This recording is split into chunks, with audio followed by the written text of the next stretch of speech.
It's 5:30.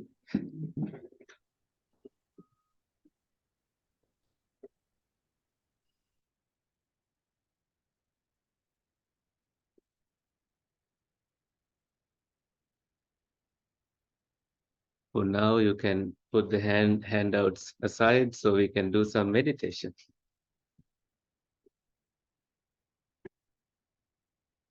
You may sit comfortably and prepare yourself in a way that makes you feel very relaxed by closing your eyes.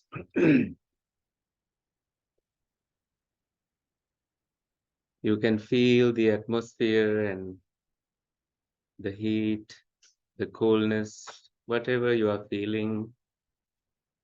You are just accepting it, letting things be. Your head and neck resting on your spine.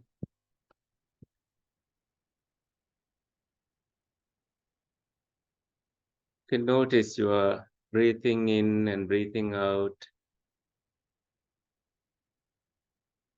Your shoulders moving as you breathe in and breathe out.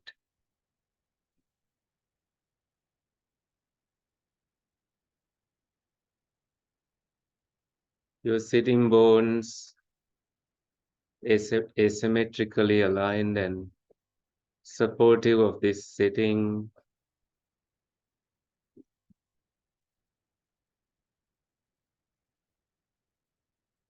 As we begin studying a teaching from the Buddha today,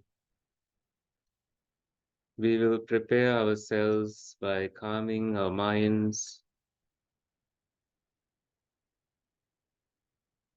through closing our eyes and closing all the sense doors, including the thinking.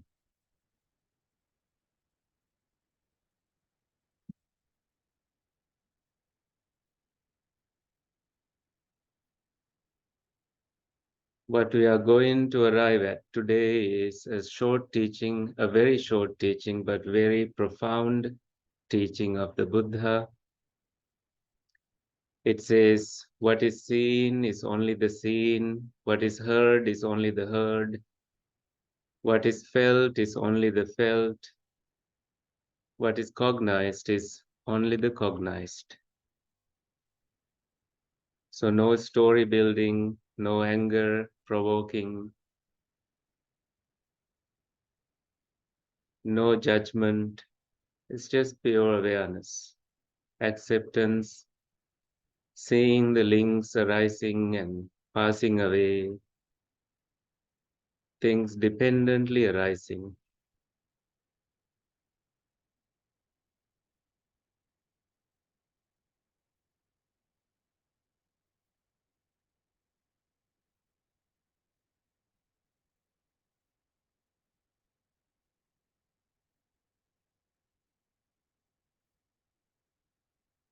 You can quickly scan your body to notice the bodily feelings that arise this way. So you can think what is felt is only the felt. There is no me, there is no I making, there is no myself in there.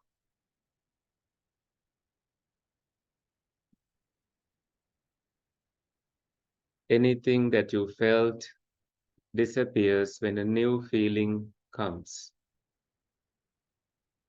With your eyes closed, you can see that cessation aspect of the experience. What is felt is only the felt. Whether it is calm, pleasant, unpleasant, or neutral, they are just feelings, visitors, they come and go, not the owners.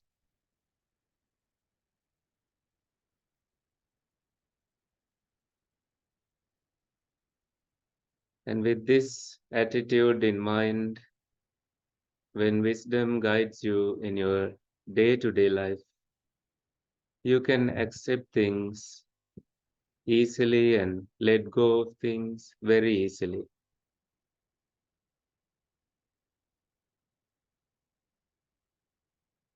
In the midst of the vicissitudes of life, you embrace things as they become.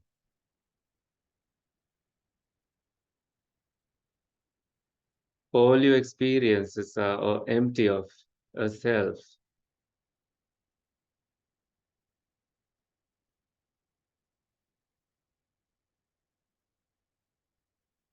dependent on the physical eye and visual forms.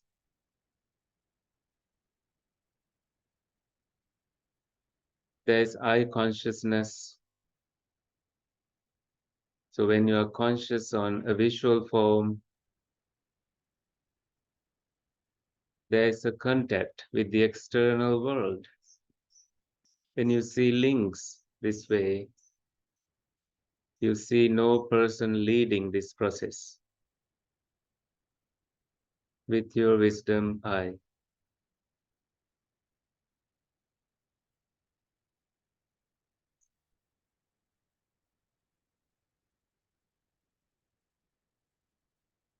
When it is a pleasant feeling, we tend to crave it more.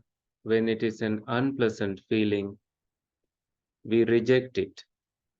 And there is some form of uneasiness that is called suffering in the teachings of the Buddha. Not knowing the transient nature in that subtle experience, beings tend to get attached and suffer. By letting go, you arrive at peace.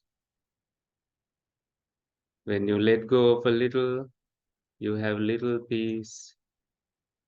When you let go of a lot, you have so much of peace.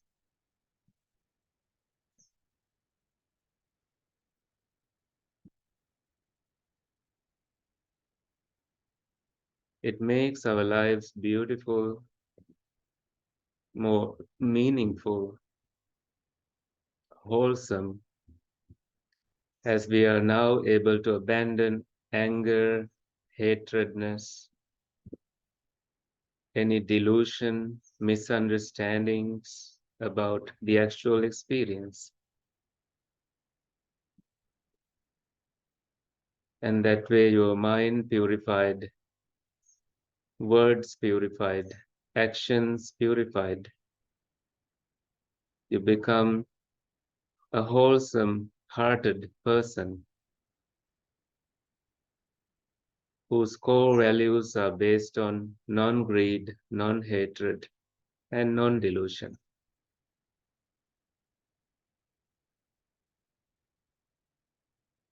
Now you can notice your breath as it happens here and now.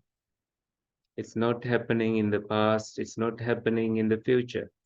It's happening now.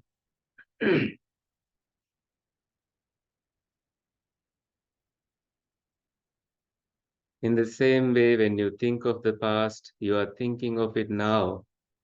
When you think of the future, you are thinking of it now. So all you have is now. The past cannot be edited. The future is yet to come. You embrace this moment and you make it a wholesome moment. Accept with acceptance, patience, seeing things as they arise and as they vanish. Liberating yourself from holding on to things unnecessarily for too long.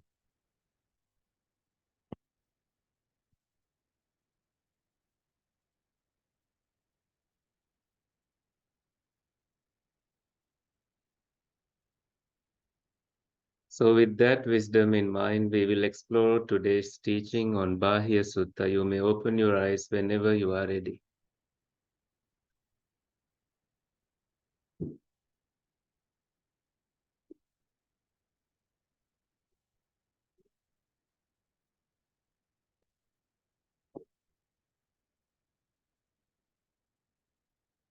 You can take the little handout. Thank you, Krishna. Thank you. Beautiful. Brahman in a nutshell. So to understand the teaching, we need to understand the story of him. So this is like being in a Harvard class. You have to read. So I can read this for you. Bāhiya is born into the family of a householder of a place called Bāhiya. As such, Bāhiya is merely his toponym, place name used as a personal name. And we only know him by his sobriquet nickname, Dāru-cīriya, the bark robed, and you will know why. In due course, he becomes a trader, sailing the high seas. 7 times he sails down the Indus to distant lands and returns home safely.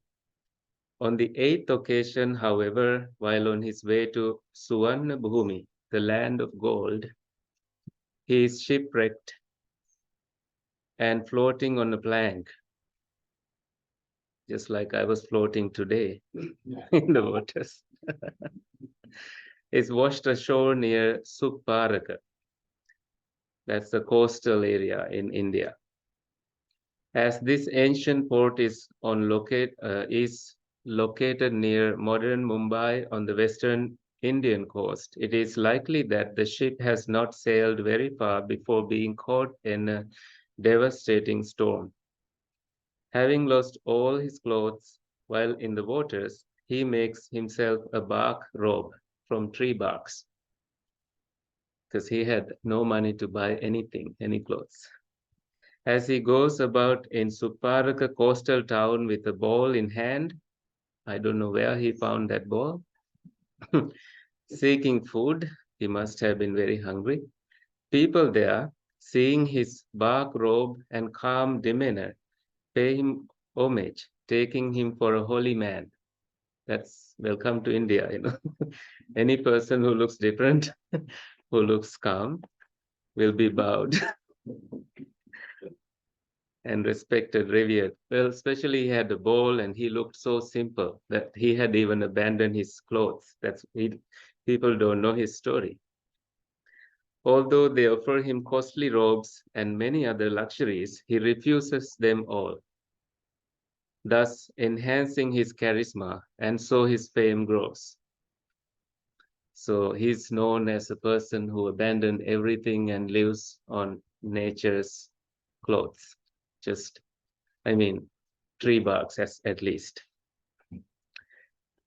So he thinks he's a saint, and let's see what happens now. Well, he is. In due course, says the commentaries, he comes to believe that he has actually attained sainthood, arahanthood. That's what we call in arahant is an enlightened monk in Buddhist tradition, final realization and release from suffering. So an arahant does not have greed, hatred, and delusion. It's a beautiful mind. Imagine having the fortune to live around someone like that. So he thinks that he is an arahant. But a deity, a non-returner, anagami. So non-returner means someone who's never returned into the sensual world, like we human beings, to indulge in sensual pleasures. So a non-returner, that means he's born in a pure state, pure abode. That's a heavenly existence in Buddhist world. So a deity from his from this pure abode realm, who has been his friend monk, like Bhante Samhita to me, in the time of Kassapa Buddha.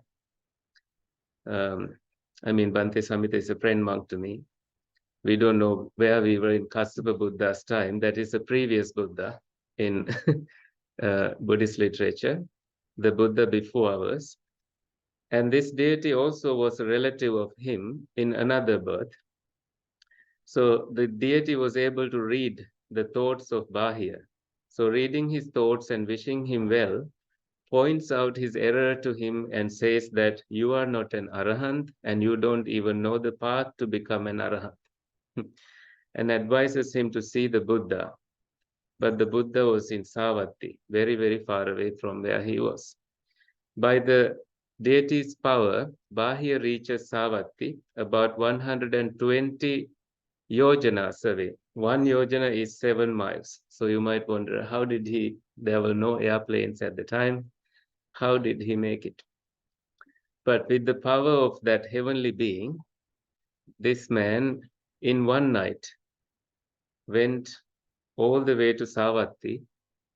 I think he was also excited that he heard the name Buddha and he was perhaps looking for an opportunity to meet the Buddha. So this was his opportunity. But he's then told that the Buddha is in the city on alms round. He's little disappointed there. But somehow Bāhiya approaches the Buddha in Savatthi and at once implores him to teach him the Dharma, the truth, teachings, to liberate him. Twice he asks, and twice the Buddha refuses. The commentary says that the Buddha refused to calm him down, saying, you are too excited, you are not ready to receive the teachings. The Buddha said, it is not the proper time for teaching as the Buddha is on his alms round. Usually not, well, the Buddha is walking in the city to receive some food. But Bāhiya insists, saying that life is uncertain and that either the Buddha or he might die at any time. But in modern day, we make stupid decisions thinking life is short, life is uncertain. But in this case, he wanted to know the teachings. The commentaries explain that Bāhiya, so these commentaries written to these teachings, says that the Bāhiya is overly excited by his meeting with the Buddha and that the Buddha, wishing to calm him down first, refuses him twice. The Buddha, it is said, knows of Bāhiya's impending death and also of his readiness, Upanishaya, for arahathood. That is, he is living his last life, a Pachima Bhavika. This is a way that Buddhist language explains someone who's ready to become enlightened. He's living his very last life. The Buddha then teaches him the proper method of regarding all sense experiences, just like we did in our meditation today. That is merely as objective phenomena, not as a subjective phenomena, just objectives, objects, just things, not a person. Even as he listens, Bāhiya becomes an arahant and the Buddha continues on his alms round. Shortly afterwards, Bāhiya is gored to death by a cow with her young calf. Later, the Buddha, seeing his body lying on a dung heap, asked the monks to remove it and to have it cremated, and a stupa, a shrine, built over his remains. In the ensuing assembly, the Buddha declares Bāhiya to be the foremost among those who are quick in attaining direct knowledge, kippa binya. Bāhiya, after all, now the Buddha has this way of giving titles, like someone is foremost among those who had this ability. So there were many who had quick understanding of teachings, but Bāhiya was the foremost among them. Bāhiya is having the highest title. So Bāhiya, after all, awakens to arahanthood, sainthood, within minutes of meeting the Buddha. Let's see if someone here becomes enlightened by listening to this teaching. Through the Buddha's skillful means, Bāhiya realizes arahanthood, freedom from suffering. Even as a layman, he was not ordained.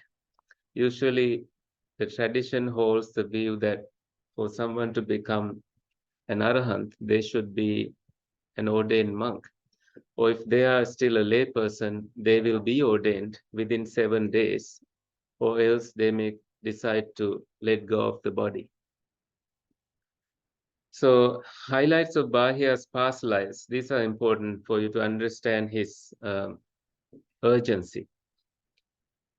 In 47 stanzas, in Bāhiya Tera Padana, in Apadana Pali, 533, Bāhiya's resolve to win this eminence, it is said, the status was made in the time of Padumuttara Buddha. That's another Buddha in past. When Bāhiya heard that the Buddha declared a monk as the foremost amongst those of for the quick attainment of direct knowledge, so he also was determined to get that title in present life. In the time of Kassapa Buddha, when the Buddha's teachings was disappearing, Bāhiya was one of 7 monks who climbed up a rock hill, determined not to leave it until they had attained their goal. Their leader became an arahant, and the second a non-returner, passing away into pure abode world. The rest were reborn in our Buddha's time as the monks Pukkusati, Kumarakassapa, Dabbamallaputta, Sabbiya, and Bāhiya. These were all killed by a cow, and you will learn why. Bāhiya, while searching for a robe in which to be ordained, meets his death, gored by a cow with her young calf. It is said to be an amok cow, Bhantagavi, that is a stray cow, which says the Majjhima commentary, was rushing after her wandering young calf. The cow is said to have been a Yakshini, ogress, who was a cow in 100 births. In her last birth, besides goring former King Pukkusati to death, she also killed this Bāhiya, the bark-robed, and the public executioner Thambadatika and the leper Supabuddha. So the story behind that, usually teaching a little bit of karma here. In a past life, the cow was a courtesan, and these 4 men, the sons of wealthy merchants, took her to a park for the pleasure of her company. In the evening, they killed her and took back the jewels and money they had given her. While dying, she vowed vengeance to kill them in 100 existences. So that can happen. So now we can go to the discourse to Bāhiya. Usually these discourses begin with saying, "Thus have I heard." This is Venerable Ananda, the Buddha's attendant monk, saying, "This is what I heard." Bāhiya thinks that he is an arahant. At one time, the Buddha was staying in Anathapindika's park in Jeta's Grove near Savatthi.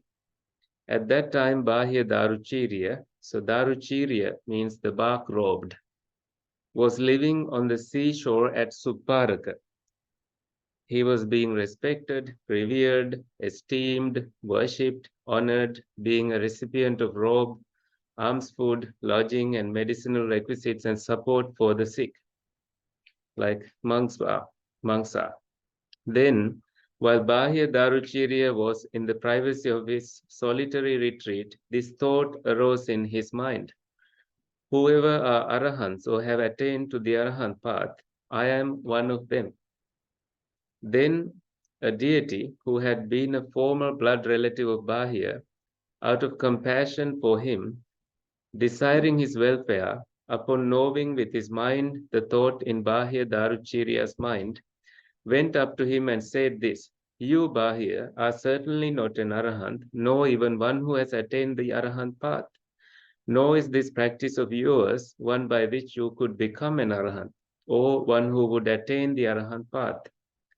Bāhiya said, "Then, O deity, now in this world, who are arahants, or those who have attained the arahant path?"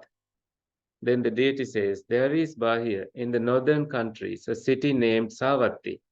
Therein now dwells the Blessed One, Bhagava, the arahant, the fully self-awakened one, Samma Sambuddha.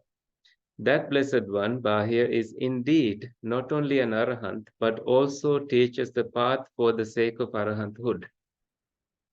Then Bāhiya, moved by religious urgency, samvega, on account of the deity, immediately left Suppāraka, and taking but one night for the journey, arrived at Anathapindika's park in Jeta's Grove near Savatthi. Now at that time, a number of monks were pacing up and down in the open. Then Bāhiya approached the monks and said this to them: "Bhantes, where does the Blessed One, the Arahant, the fully self-awakened one, dwell now?" Monks replied, the Blessed One Bāhiya has entered to the village on alms round. Then Bāhiya hurriedly left Jeta's grove. On entering Savatthi, he saw the Blessed One walking on alms round, pleasant, inspiring, calm of faculty, calm of mind, endowed with supreme taming and calmness like a noble elephant whose faculties are tamed and guarded. Upon seeing him, Bāhiya went up to the Blessed One. Having bowed his head at the Blessed One's feet, he said this to the Blessed One, teach me the Dharma, Bhagava. Teach me the Dharma, Sugata. Sugata means the well-gone one, the Buddha who traveled the path of the Eightfold Path. Teach me for my good and happiness for a long time, although he gets killed shortly after. When this was said, the Blessed One said this to Bāhiya, this is not the time, Bāhiya. I have entered amongst houses on alms round. For the second time, Bāhiya said, but Bhante, it is hard to know the dangers to the Blessed One's life or to my life. Teach me the Dharma, Bhagava. Teach me the Dharma. And he said this the third time because the Buddha refused the second time. And then the teaching comes. So Bāhiya's teaching. In that case, Bāhiya, you should train yourself thus. In the scene, there will only be the scene. And you can see the Pali. Ditthe, dittha mattang bhavisati. Mattang here means only. In the herd, there will only be the herd. Sute sutta mattang bhavisati. So in an enlightened mind, in the sensed, there will only be the sensed. Mute mutta mattang bhavisati. So aside from seeing and hearing, you feel things in your nose, you taste things, you feel in your body. So these are all packed in the sensed part. Okay. And in the cognized, this is about thinking part. So all six sense faculties are included in here. In the cognized, there will only be the cognized. Viññāte viññāta mattang bhavisati. So viññāna is consciousness. You can tell by looking at this.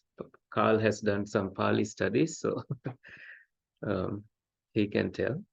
Thus, Bāhiya, you should train yourself. When for you, Bāhiya, now this is the non-self teaching. In the scene, there will only be the scene. In the herd, there will only be the herd. In the sense, there will only be the sensed. In the cognized, there will only be the cognized. Then you, Bāhiya, are not by that. So not by that. There's no...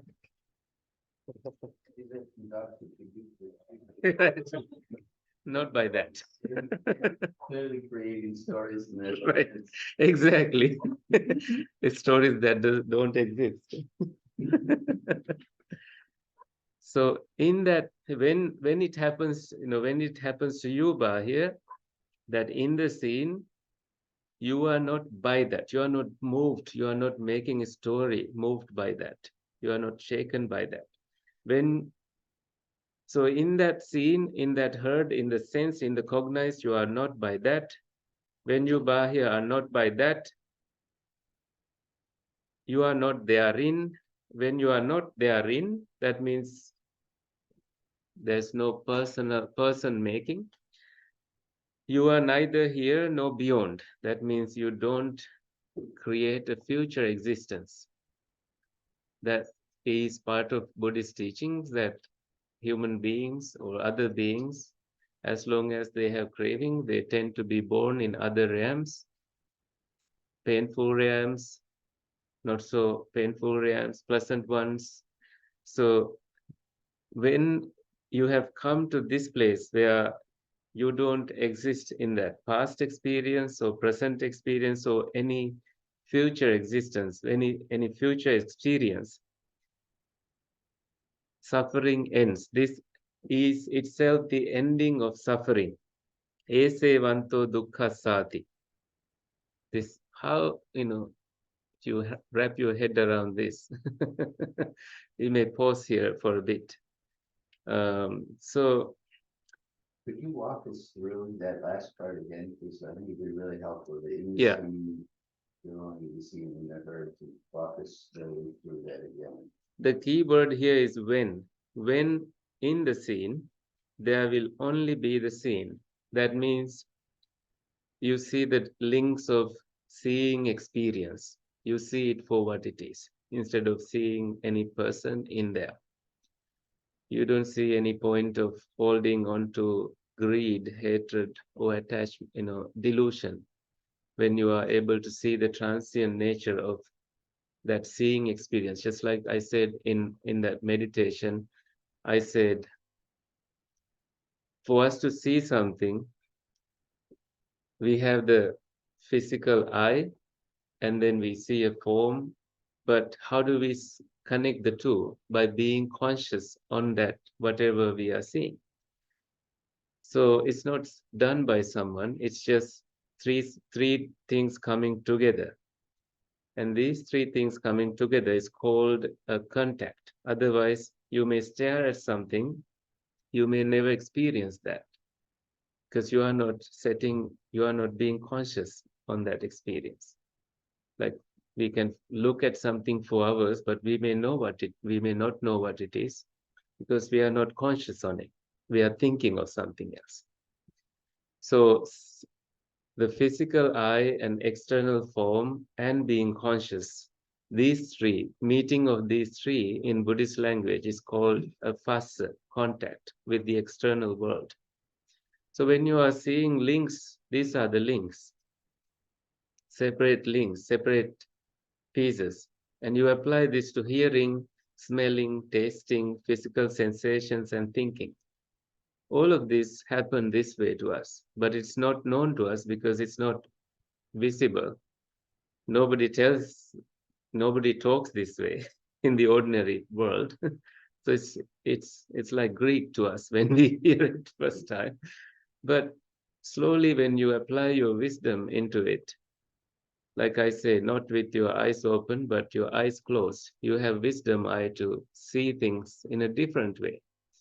And that kind of seeing tells you that, oh, this is a phenomena arising.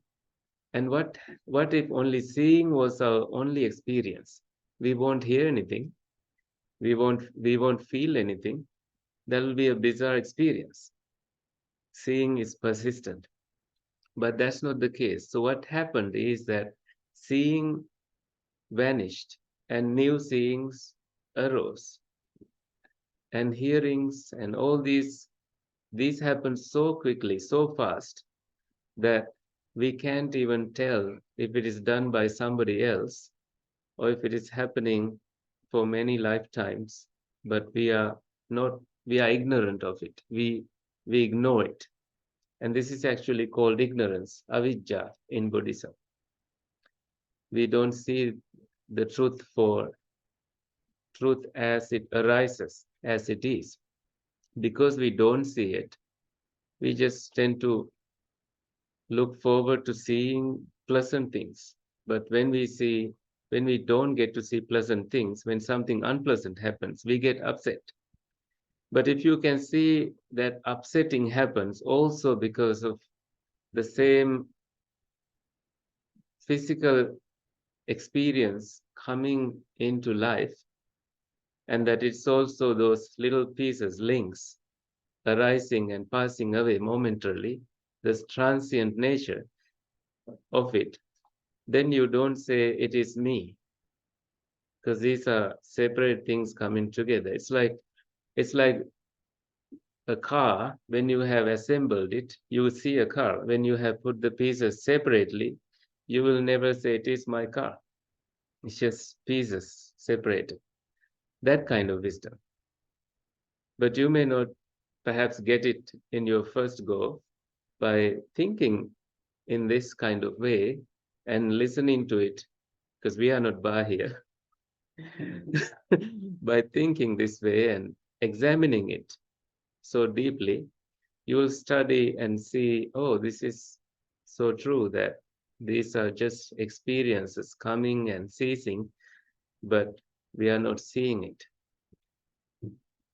And then you apply this to dealing with anger, frustration, greed, anything that bothers you, or seeing even peaceful things in the same way, that we can't hold on to peaceful things forever. They also have the same transient nature. They live as long as they live, and then they vanish. And that wisdom helps us to kind of tranquil ourselves. But in the middle of someone being so angry, you are not going to tell, Bāhiya Sutta or anything, because their mind is so fast and there's no clarity for them to see. And this is why we meditate. When we meditate, we are able to experience the tranquility and see these links arising in rather clearly than how we may experience it by just sitting and observing without any meditation. So then meditation comes to prominence, that it is something we may do time to time. So we are able to perhaps see these links more clearly and separate I, me, myself making there. I hope I clarified this. So we are still in the second part. When in the scene where there will only be the scene, in the herd there will only be the herd, no story making. In the sense there will only be the sensed. In the cognized there will only be the cognized. Then Bāhiya, you are not by that. That means you don't build a person by what was seen, what was heard, what was felt, what was cognized. When you are not by that, you are not therein. You don't live in the present thinking that it is you living. It's an illusion made by your mind. When you are not therein, then you are neither here nor beyond, nor in between the two. So you don't assume a form of existence in between or beyond, like some people did in the time of the Buddha, that they think you exist after death, which is true, but then after some time you vanish. But without making an effort to see the truth, there's no way that one can be liberated from this kind of entangling. But I think I'll tell the boat story. Maybe you understand boats better. You live by a lake. So there was this monk who wanted to find the quietest place to meditate. So he gets a boat and goes to the middle of a lake. I sometimes say the ocean. And then he's meditating, he's calm, and then he suddenly starts hearing noises. He hears something like hitting against his boat. And he's fine in the beginning, but this doesn't go away. So he starts to build a story in his mind, thinking these fishermen, they don't know that I'm doing a noble work here. I'm meditating, they should understand and respect my space and go away. So he's ready to scream. He's ready to open his eyes and ready to scream. But when he opens his eyes, he only sees an empty boat. But the story he built is in his mind is so different from the actual thing that is happening. It's very similar to what is being taught here, that we often, always, like when you walk, like we were in St. Louis walking down, like at night, walking down the hill to get to the monastic area, we heard footsteps. and and then we have heard about Bigfoot in that area. Because on the way, David, the retreat manager, stopped at a convenience store. There were statues of Bigfoot for sale. So we got into thinking about them. Bhante Samhita had a torch. So, and then he pointed the torch to that direction only to find a raccoon, just a little raccoon. But his walking makes a big noise at 9 p.m. at night, so in the dark. It's always like that. And the Buddha says before his awakening, when he walked in jungles, he felt fear because of the noises he heard. But he decided to stop there without walking. Without examining, he did not walk. And then he found out that it was just an animal or a branch breaking.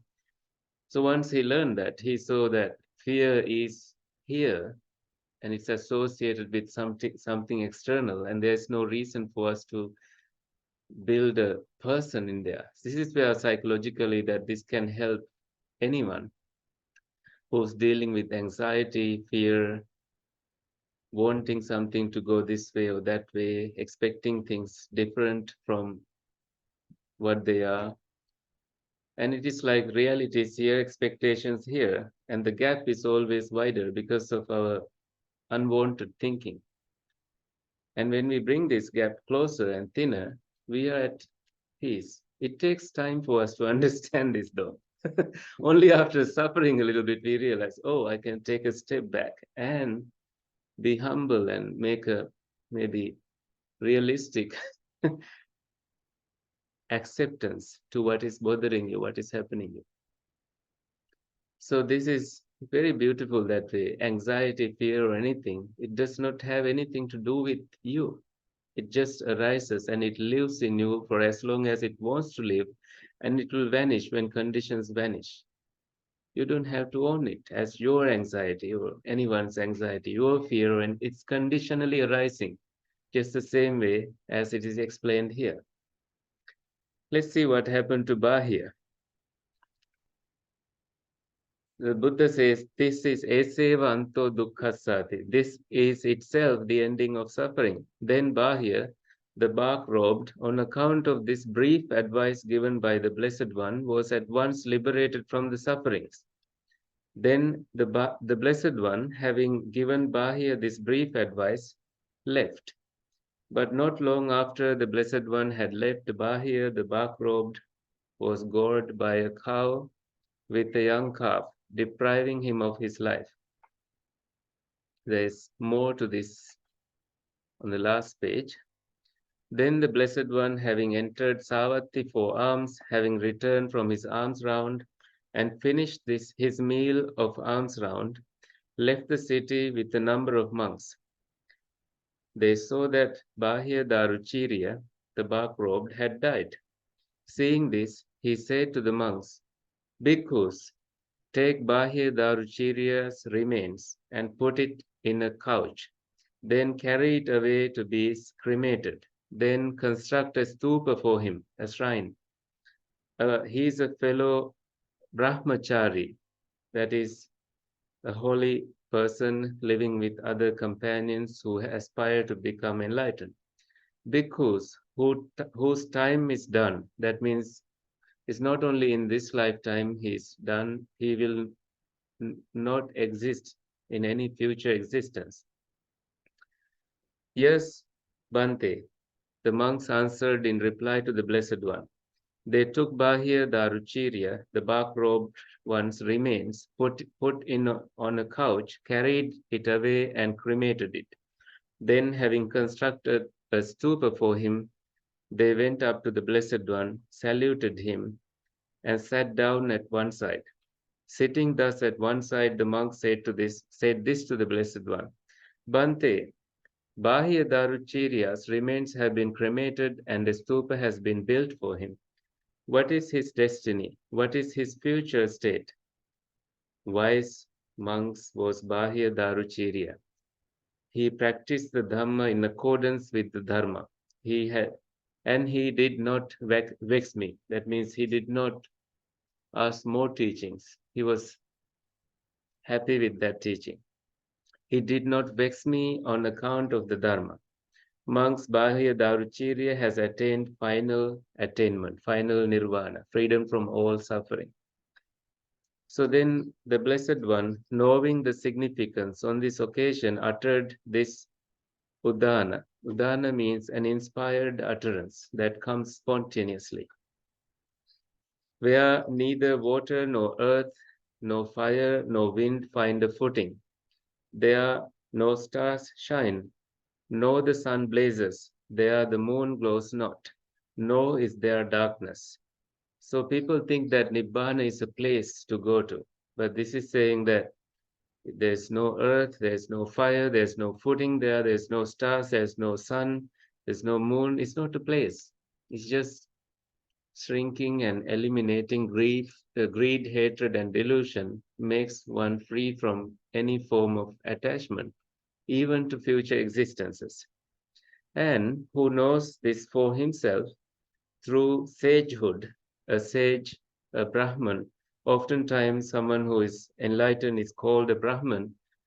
This is the way the Buddha sort of put Buddhism in the place of the Brahmanic society in the Indian continent. Then because Brahmins were the highest caste at the time, so an Arahant is a Brahmin, he is very noble. Then from form and formless, he is freed. Freed is he from joy and pain too. So it's saying that he does not associate with joy or pain as his joy or his pain. It's not Kusala's joy, it's not Kusala's pain, it's just pain. It's not my joy. So this is why they say be deaf on praise and be mute when you are criticized. So you just don't say anything. It's what it is. So you can think of Bāhiya's life this way also. Now you are shipwrecked and you don't have any belongings, and that you are worshipped, you are revered as a saint. And I don't know why he did not ask people how to get back to his relatives. Maybe he was looking forward to an opportunity to live this way. Some people are actually wanting to live like monks. And I hear that Bāhiya has studied Upanishads, that overlaps with the Buddha's teaching. So for him, it was just this part was needed to make himself free from his suffering. I am sure he also practiced his meditation because he may have felt guilty that people are offering things to me and I may as well be worthy of it through meditating and coming to these attainments, maybe very closer to enlightenment, but he didn't know the path. He didn't know how to free himself. So what I see here is the Buddha's famous teaching on anatta, impersonal nature, not taking anything personally. It's not about possessions or anything. These possessions are there for us to just make our life easy. It is about just our own experience of them, any attachment toward them. And you look after that side, and material things, they just stay and vanish. That has nothing to do with the Buddha's, because Buddha was offered these monasteries and he just accepted them silently. But in his mind, he had no attachment toward these things. He had already eliminated any attachment toward these things and thus also abandoned anger. And he lived a life free of anger. When anyone blamed him, he's like, he asked this question, what if someone gives you a gift and you don't want it? And they say, I take it back. So the same way, this blaming, I don't want it, you can take it back. So the Buddha did that with anyone who blamed him. And the Buddha said there's no one in this world who is not blamed. Whether you are silent, whether you speak so much, whether you don't speak so much, you are still blamed. And the Buddha said it's just an ancient practice. So these things he taught so that monks can live freely in the society by giving these teachings and also working toward their own awakening through seeing these teachings. So it's 6:19 now. We are close to 1 hour. If you are not tired, you can ask questions. Do you have anything to say, Bantu? Questions and Okay. there's anything I can do. Your eyes are red from water. Oh, Maybe my eyes are too. Do you have any questions, Daniel? You are mute. Still no questions. Okay. No questions. You must be Thank enlightened. you. Yeah. So there's one question here. So, I can picture myself once we depart, walking home by myself and feeling like I missed a lot of this story and significance and would need to read it many times to understand it. But, Hmm. so I wonder, like, for those of us, these are others who felt that way, you know, when as I walk home and hear sounds and see things and feel my feet on the ground, would you say that those are things to focus on rather than, you know, I should meditate more, I should read this story again? Basically, it's like if you could explain it, you know, like take the In a- example of me walking home by myself. Yeah. And filled with all these thoughts, but also amongst things that I'm seeing for a moment, hearing for a moment, feeling for a moment, cognizing for a Yes. moment. It's a very good question. So did you hear the question, Daniel? Yes, I did. Okay, so first thing is when we walk home, we can just not think of any of these things. Glimpses of wisdom can arise. It's, oh, it's this.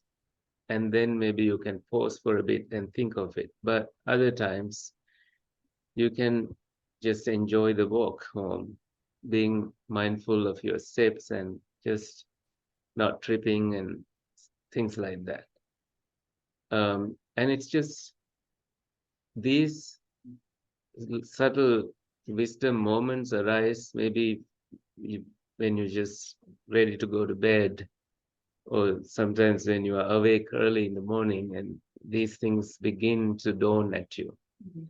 It's in that moment that you have the time to reflect it deeply, and maybe you will be inspired to sit for a bit.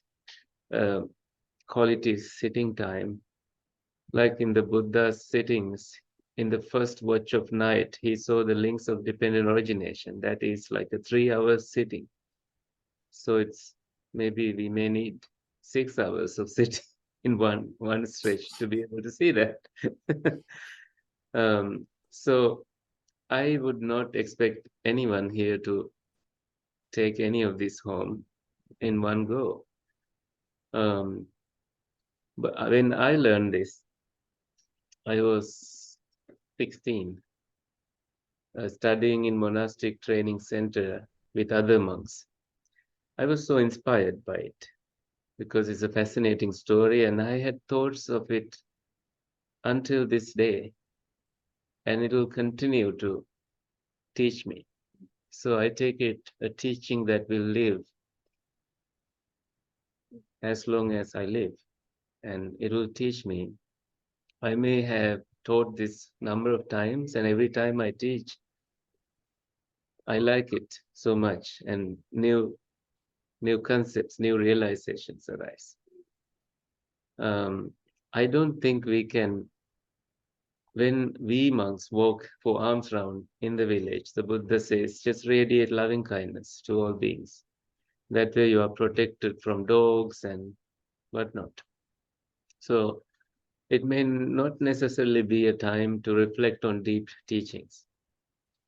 Because after the meal, when you are free from your duties, when you are quiet and you have seclusion and you have time to be secluded from seeing, hearing, smelling, tasting, physical sensations, and thinking, that is when you can invite wisdom to play that role of teaching you something.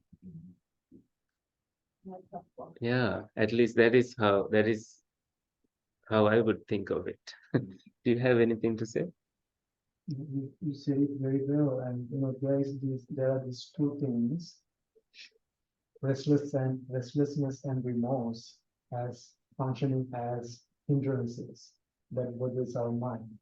So the restlessness and remorse is generated by contact, as Bhante Kusala explained. Like as you experience things, the sounds, the physical, the material forms and the auditory forms, the olfactory, the tastes and touches and all the things. So when you become restless, so you need more tranquility in your mind to deal with. Okay, so restlessness leads you to terror or excitement, fear, and anxiety, right? So because of responding to all those things like very quickly, there are a bunch of like stream of thoughts coming and you are responding. That's we call mental disposition. That's the way your mind like habitually, doing it, right? For that you need some tranquility, then you need some meditation. That's when you feel, oh, I should go meditate to condition my mind to calm down. So that way you can step back a little bit and allow wisdom to come. Pause should be there, otherwise your mind becomes restless all the time. So that pause will allow you to bring wisdom with wise mind. So you are calm, quiet, not bad, quick in response. So that's why that sitting and some kind of meditation helps. Otherwise, that's the nature of all our minds, restless and remorseful, right? So that's the thing. So when you feel that way, then you will automatically go meditate. Otherwise, like we going around and telling people you should do this never work. Yes, upon your urgency. It's like you eat when you're hungry and your mind tells you it's time to meditate. Then, because it's a gradual habit that we develop, and then you need that meditation and you increase it gradually without limiting it to, I do meditation 10 minutes a day, but you just do it. Doesn't matter what time of the day it is, you just do it a quality time. Then you are satisfied with it. This same question applies to when you are driving. We have to be very mindful of the driving part of other people who are also on the road. We can't be thinking of Bāhiya and all that. We may have a moment of moment of wisdom that may help you that day to let go, but not so. We may not want to get too busy thinking in these lines. Oh, I'm hearing something, someone is honking. It's best to just be watchful and look at all the four sides of the vehicle and just drive and enjoy that driving experience. There's no harm enjoying something like that. It's not leading you to any unpleasant or aversion experience of aversion. There you can be mindful. If there is any aversion toward anyone honking and you jump, and what happened there? And what would Bāhiya do in that moment? He won't associate that jump as his fear or anything. It's just conditioned in him. And it's what it is. There's no need to be ashamed of, or no need to have 5 hindrances bothering us all the time. But you seem to be pointing to this conditioning ourselves so that we can relate to what comes up rather than reacting and doing more, because the path body Right. showing us is doing less. Yes. Is the key. Reacting is our easiest choice. We have reacted, and only then we realize, oh, we didn't have to, right? I also learned from our retreat teacher, you don't react, but you respond. You respond with wisdom. Reaction is just automatic, like habitual way of approaching things. But you pause, that's why, like when you are angry, you quickly do things, but you recognize that you are bothered by this anger, and calm down, wisdom comes, you respond nicely. So there's no harm to yourself for this. So I'm just wondering, like, this teaching was so direct, it's like. Yeah. This is it, and I like it, Yeah. and then I just wonder if the other 80,000 teachings are about how to respond well at every moment, in all the different moments that. Sometimes the Buddha teaches about this simile. When someone is cutting you with the saw, right? That's a very bad experience. He didn't have any better example to take. And you just radiate loving kindness to that person. And how can any person do that? You may wonder. So the Buddha says, you may get killed, but your next birth will be a very pleasant existence because of your mind being imbued with loving kindness. So he's thinking a little bit ahead of the inevitable. So, yeah. Yeah. Thank you so much. Thank you. Anyway, so you're welcome. And let's transfer merits. Thank you. May the suffering ones be suffering free, fear struck, fearless be. May the grieving shed all grief, may all beings find relief.